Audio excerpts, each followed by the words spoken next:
Welcome to this week's edition of Trade the Trend, a weekly video discussing where the stock market is heading. This video is going to focus on the SP 500. I'm going to look at the Dow, some other components of the US market, as well as looking at the Aussie market and gold. So make sure you stick around for that. As always, this is general commentary. It doesn't take your personal situation into account. Now, if you're a regular viewer, you'll notice a different backdrop. I'm traveling this week. I'm in Brisbane. But as things would be, I picked up a bug, so my voice is shot. So I'm going to do my best to talk clearly, but if I'm a bit hard to understand, well, I apologise for the bad audio this week. So anyway, let's get into it. Let's get into those charts and see what's going on.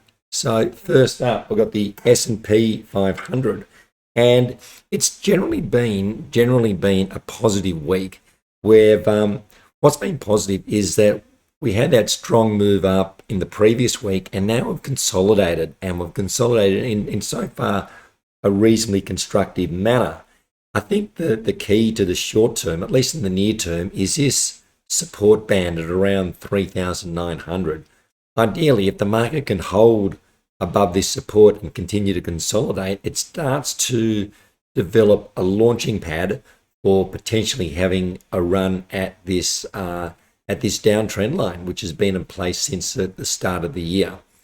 And the other thing which has been going on is that the price action has been pulling back towards these moving averages. So I have got the 50 and the 100-day moving average on the chart. And what often happens after you get a break, once the market's well below those moving averages, you have a run up through the moving averages, you often get a return move, and that's potentially what we're seeing now. And if you remember last week, I was talking about not wanting to add to positions after this strong move up, and the reason was I said, look, we're only about 3.5% from this downtrend line, so it didn't seem like an asymmetric entry point, and it still doesn't. I'd like to see how this consolidation continues to play out. Yeah, it's feasible that the market could get a pop higher and then still pull back. So I'd like to see how the consolidation continues to develop. It's a case of if you've got established positions that you put on at lower levels when the market first started to move up, I think it's a case of hold those positions and let's see where this run takes us. It could be a bear market rally still, but it could develop into something else. So it's a case of giving upside the benefit of the doubt with positions that we add during when the setups appear favourable and letting them play out. And also, like, looking at the Dow is another interesting part of this puzzle, because this is one of the indexes that we looked at last week, in that it's actually now quite extended above the moving averages. Now, it's positive that these moving averages are crossing and turning higher, but we're also extended above it. And so, look, a big run from the low point below the moving averages through the moving averages up to the recent high. It wouldn't be at all unusual to see this market consolidate further. Look, you couldn't rule out that it does have another pop higher, but from there, I do think we've got to expect that we're going to get some sort of consolidation, give the moving averages a chance to turn up, and then maybe we get a kick higher from there.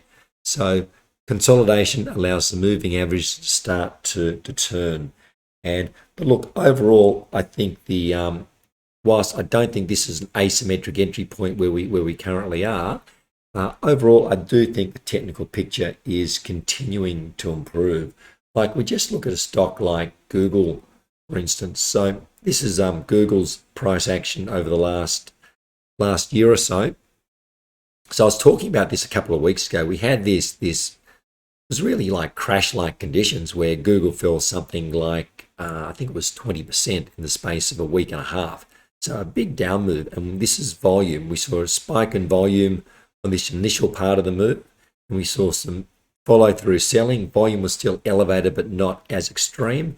And then from there, we've had a snapback rally. So at the moment, it's got very much a V shape to it. So was this a capitulation sell-off in one of those big FANG stocks? And that's a possibility. It's come back to the moving averages. But remember, the moving averages are still trending lower. We're still below the moving averages. But Yeah, this is potentially part of a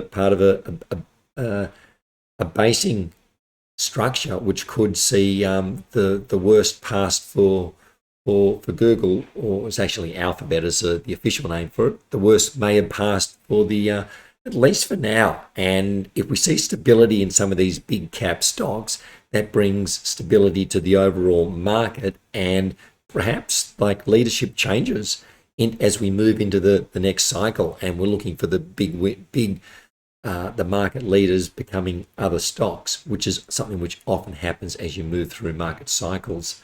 Looking at Microsoft, it's a similar situation. We have this V-shape recovery off this what looks like a bit of a spike low, and then looking at Apple is also interesting, because whereas Alphabet and Microsoft made new lows recently, Apple didn't. Apple held its June low and held it comfortably. And there's also a big support band that's coming in around here, around about 135 through here for the Apple. And it's interesting, we now also got like a double bottom support in here at around 133. Strong recovery off those lows.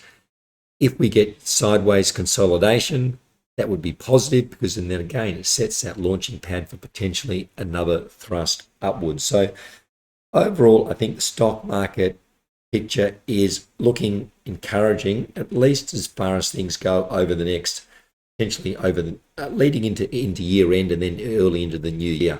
The conditions for a big sell-off, they just don't seem to be there at the moment. It looks like consolidation to upwards seems to be the way that the price action is favouring. And just coming over and shifting to the, oh look, first of all, if you're getting some value out of this, please hit that like button, leave a short comment saying, hey, thanks for the video. I understood what you were saying despite your croaky voice. That would be great. Just tells YouTube that people are watching. If YouTube thinks people are watching, it shows more people. And that's why I make the video, so I can get the message out to lots of people. And also hit the subscribe button if you haven't already, and come and visit me at my website, motiontrader.com.au. Now, quickly jumping over to the Aussie market before we go to gold. And it's been, it's been positive in the ASX 200 as well. We're consolidating below this resistance band. We've got this big resistance band in around 7,200. The consolidation has been really constructive. If I jump to a 4-hourly chart, you can see that over the last couple of weeks we've got this flagging pattern has been developing. So that's like what you have here. You have the sharp run up, and that sharp run up is called the flagpole effectively. Then you got the flag, and then it runs up the other end of the flagpole. So that would be that's the theory behind that type of pattern. And it's interesting to see it setting up now on the ASX 200. Other thing to note here, though, it's similar to the Dow in that, look where those moving averages are. They're turning higher, they're crossing, which is positive, but we're extended above it. So look, it could be a case that maybe the ASX 200 pops out of this pattern, but then we could still see some sort of a stall as those moving averages need to catch up, or maybe another run higher. But at the moment, the overall price action does look encouraging. Now, I want to go over and have a quick look at gold, because gold's been really interesting over the last couple of weeks. In that, well, just a quick recap of the setup. We had this big support band through here at around 1680. We had a break beneath, which wasn't able to be sustained, and then the sharp rally back above. So positive sign that there wasn't follow through selling after the break of that, what was quite a significant support band. Now, the pattern of immediate interest is this downward trend channel that we broke out of. I was speaking about this last week. And now, I spoke also last week, similar to like the stock market, in that it had run above those moving averages quite quickly, and it opened the window for a period of consolidation and some sort of return move, perhaps towards the breakout point. Maybe not all the way back to it, but some sort of back and fill chop. before potentially having another run higher. And we have started to see some sort of a pullback. And I think that pullback could continue to develop. The thing to remember is basing patterns take time. And we've had this initial move up, which is encouraging, but we shouldn't expect that we're going to see strong price action continuing week in, week out. It's going to be a process, and at least that's the way it often is. Moving average is saying a turn.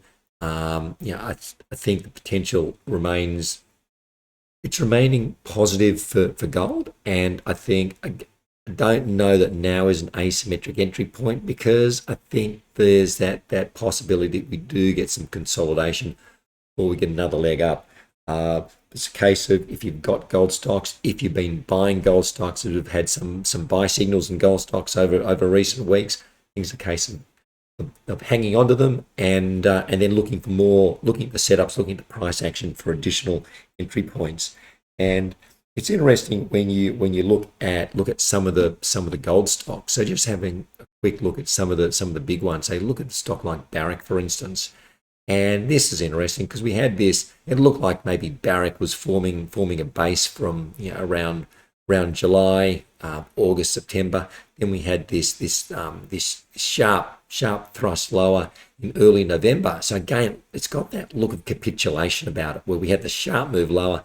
There wasn't follow through selling, and we got that snap back, straight back, even beyond the breakdown point, right back towards the high of its range over the last few months.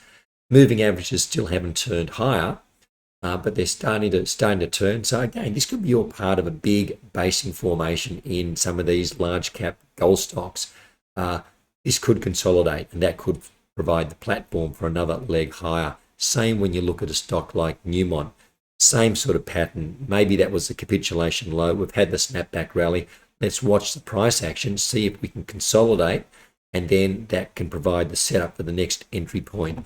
A stock like, looking at a mid-tier like Kinross is interesting, because unlike Barrick and Newmont, it didn't make a new low over the last couple of months. Its July low remains the low, and it's been continued to ratchet higher since. Moving averages are at a more advanced stage towards crossing, and the price is above the moving averages. And you see this across a number of gold stocks. Looking at the Aussie gold stocks, you see this sort of setup. That's something I've been speaking about in recent weeks. So look, some interesting things happening in these markets. Now, I'm going to leave it there for this week. You're probably struggling to understand what I'm talking about anyway. But look, thanks for joining me. I'll get my voice back in order for next week, and look forward to talking to you then. Until then, bye for now.